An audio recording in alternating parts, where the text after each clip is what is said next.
I need you two to vacate these seats. Now." Those words, sharp, cold, and loud enough to silence the nearby aisle, cut through the air like a slap. Passengers turned, heads tilted, and eyes landed on them. Two black girls, barely 21, sitting quietly in their assigned first-class seats.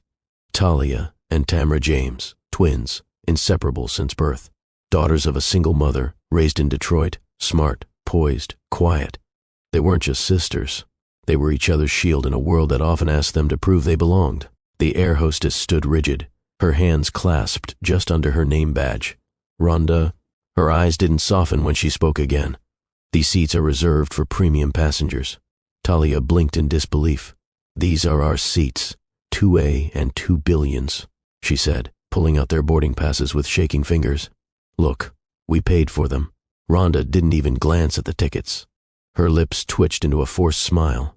"I'm sure it's just a misunderstanding. I'm asking you, politely, to return to economy." "But we didn't book economy," Tamara said, trying to hold her voice steady. "We've done nothing wrong." From the corner of her eye, Talia saw the white man standing in the aisle nearby. Late 40s, crisp suit, Bluetooth in one ear, rolling carry-on by his foot. He was looking directly at them, impatient, annoyed. He'd said nothing, but his presence felt loud, like the decision had already been made. Rhonda sighed. "Sir, please hold on. We're sorting this out," she said, with a warm nod to the man. Then she turned back to the girls. The warmth was gone. "I need you both to move, now." The moment hung like fog. Eyes were on them. And not just passengers. A second flight attendant came over, whispering to Rhonda. Then the pilot stepped out from the cockpit, just for a second, long enough to glance at them and disappear again. That was all it took to make it clear. They were outnumbered. The twins stood slowly, the ache of humiliation crawling up their backs. Talia clutched her carry-on like it could shield her pride. Tamara whispered, "They think we don't belong here." They were halfway down the aisle when Talia stopped. "No," she said, more to herself than anyone else. Tamara turned to her. "Talia, I'm not doing this again," she said, louder this time. She looked back at the front. Rhonda had already ushered the suited man into 2A. Talia reached into her coat pocket and pulled out her phone. "I'm calling Uncle Ray." Tamara's eyes widened. "Now?" Talia nodded. "He said if anything like this ever happened, we should call him. So I am." She stepped into the galley area near the rear of the plane, holding the phone to her ear.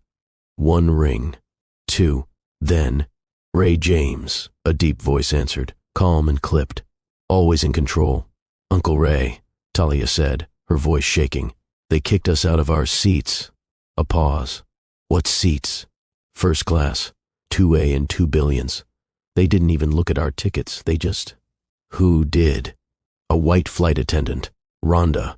And I think the pilot saw it happen too, and now some guy is in our seats." Silence on the other end. Then, "Which airline?" Talia told him. "What airport?" She told him that too. "Stay on the line," Uncle Ray said. "Don't say another word to anyone. Do not leave the plane." Tamara stood beside her, eyes wide with nervous energy. "You think he'll actually—" Before she could finish, a commotion rippled through the front of the cabin. Rhonda was back, walking toward them now, but slower this time, her posture less confident. Her cheeks had lost color. Behind her came the head flight attendant and a man in a dark navy blazer, the airline supervisor. "Miss James?" the man asked. "Talia James?" Talia nodded, phone still pressed to her ear. "Can we speak with you both, privately?" The cabin was no longer quiet. Passengers whispered behind newspapers and screens. Tamara took a breath, and in that moment, both sisters knew something had shifted. They hadn't moved, but the world around them suddenly had.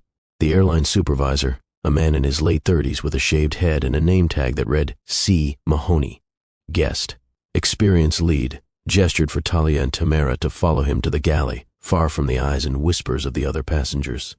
Rhonda trailed behind them, her shoulders stiff and her lips pressed tightly together. She hadn't said a word since the man had arrived. Once out of view, Mahoney cleared his throat. "Ladies, first, let me apologize on behalf of the airline for what just happened. I understand you were asked to vacate your seats without cause." "No, we were humiliated," Tamara said, her voice firm now. "Rhonda didn't even look at our boarding passes. She assumed we didn't belong up there." Mahoney gave a glance toward Rhonda, who looked away. I thought the seats were empty, Rhonda said, almost to herself. There was a booking glitch. It's been a long day. I was just trying to… Stop, Talia cut in. You looked us up and down and decided we couldn't afford first class. Don't hide behind your glitch. Tamara reached into her bag and pulled out the same boarding passes. These say 2A and 2 billions. Confirmed. Paid for. And we booked them 2 weeks ago. Mahoney nodded, taking them. I can verify this in the system right now. There's no glitch. Talia kept her phone to her ear. Uncle Ray's still on the line. Mahoney blinked. Uncle Ray. Is that Mr. Raymond James? Yes, Talia replied. Chairman of Cobalt Global. You've heard of him? Mahoney's face turned pale. Cobalt Global, the multinational real estate and aviation conglomerate that just closed a massive deal with a major U.S. airline. This airline. I'll be right back, Mahoney said quickly, disappearing toward the front of the plane. Rhonda looked between the twins. Look, I'm sorry. I didn't mean to… You didn't mean to what? Tamara interrupted. Assume we were in the wrong place because we're young and black? Rhonda opened her mouth but couldn't find the words. A few moments later, Mahoney returned, followed by someone the girls hadn't expected. The captain. He removed his hat as he entered the galley, his expression grave. Miss James, he said. I'm Captain Denning. I've been informed of the situation and I want to personally apologize for the experience you've had today. It was completely unacceptable and doesn't reflect the values of this airline. Talia raised an eyebrow. Didn't reflect the values, but you watched it happen and walked back into the cockpit. The captain didn't flinch, but his face tightened. You're right, he said quietly. I should have intervened. Just then, Talia's phone vibrated. She looked at the screen. A text from Uncle Ray. Leave everything to me. Their VP of Ops will call you within the hour. She looked up at the group. We're not moving to economy. Either the man in our seats moves or this plane doesn't take off. Mahoney nodded quickly. Already taken care of. He's been reseated. Apologized? Tamara asked. Escorted off the plane. The sisters exchanged a look of stunned silence. Mahoney took a breath. We're currently deplaning all passengers so we can reset the cabin and reassign a fresh crew. On Mr. James's orders. He just had a call with our CEO. You're firing people over this? Rhonda blurted out, eyes wide. No, Mahoney said quietly. They're firing people. Rhonda's face fell. She didn't say another word. Back in their original seats, the twins sat quietly as new passengers boarded. Some recognized them. A few looked curious. Most were silent. Tamara leaned over. Do you think this changes anything? Talia hesitated. Not everything. But it changes today. She pulled the blanket over her lap and stared out the window. For the first time since stepping onto the plane, she felt like she could breathe. But deep down, she knew the headlines were coming, and they'd be anything but silent.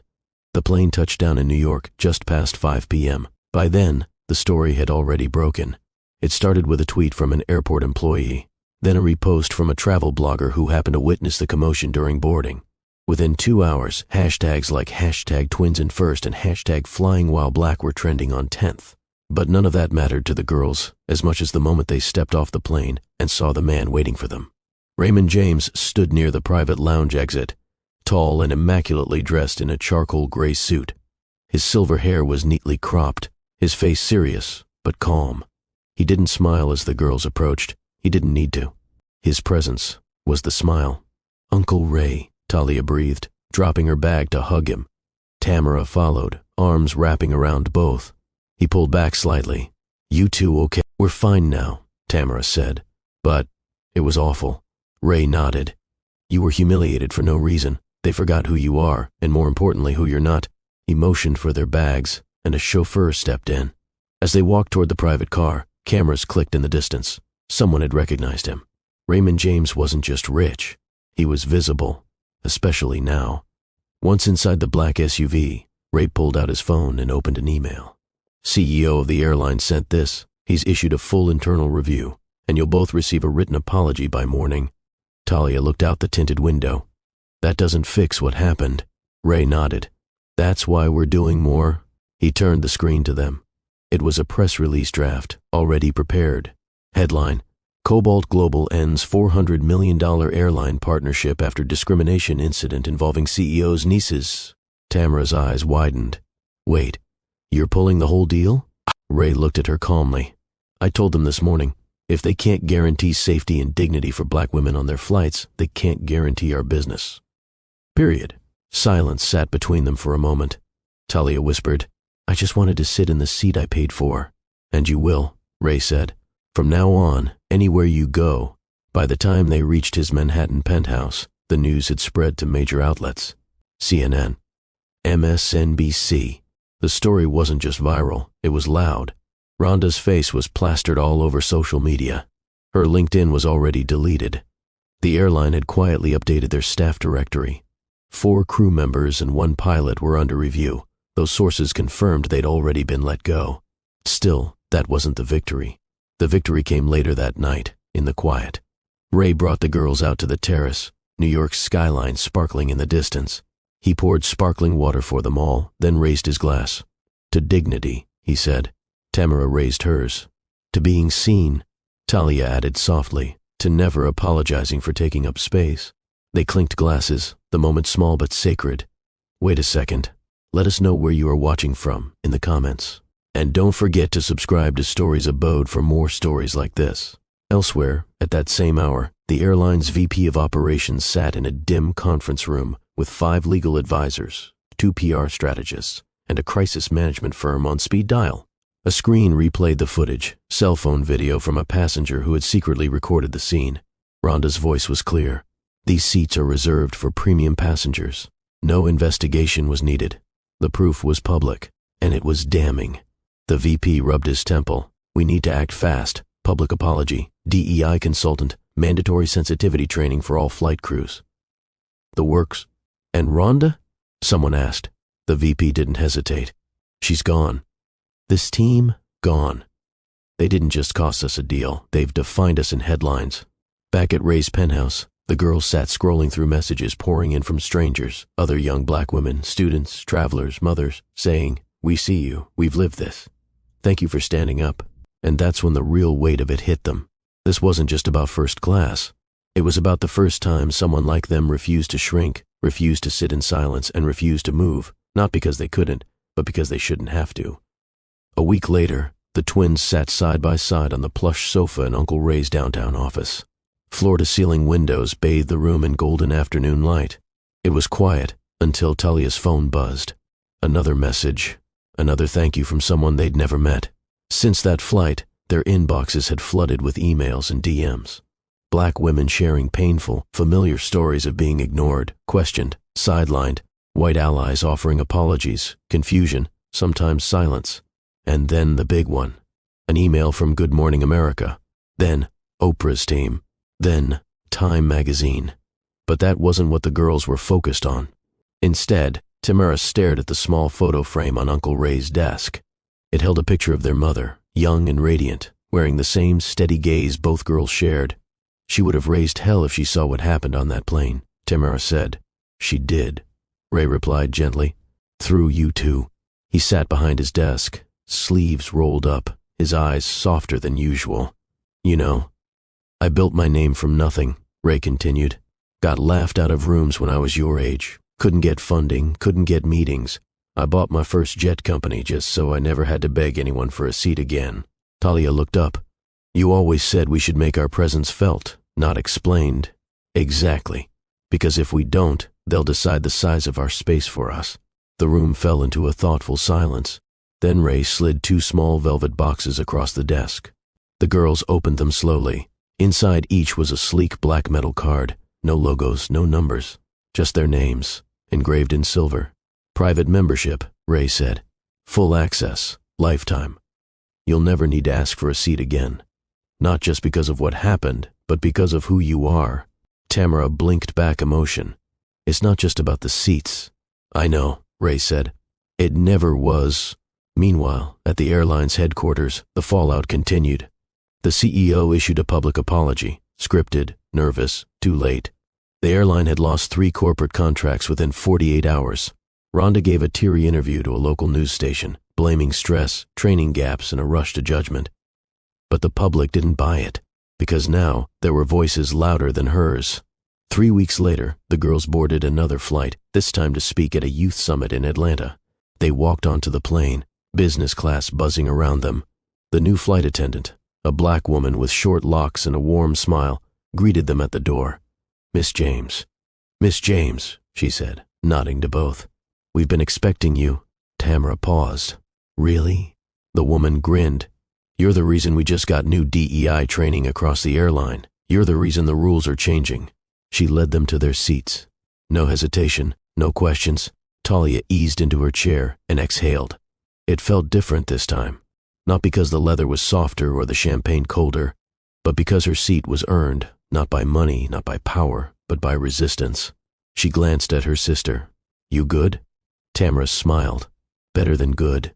Just as the plane began to taxi, Talia pulled out her phone. "One last tweet before takeoff. They told us to move. We didn't. Now the whole sky's listening." She hit post. The retweets started rolling in before they even left the runway. Sometimes the seat they try to take from you isn't just physical, it's symbolic.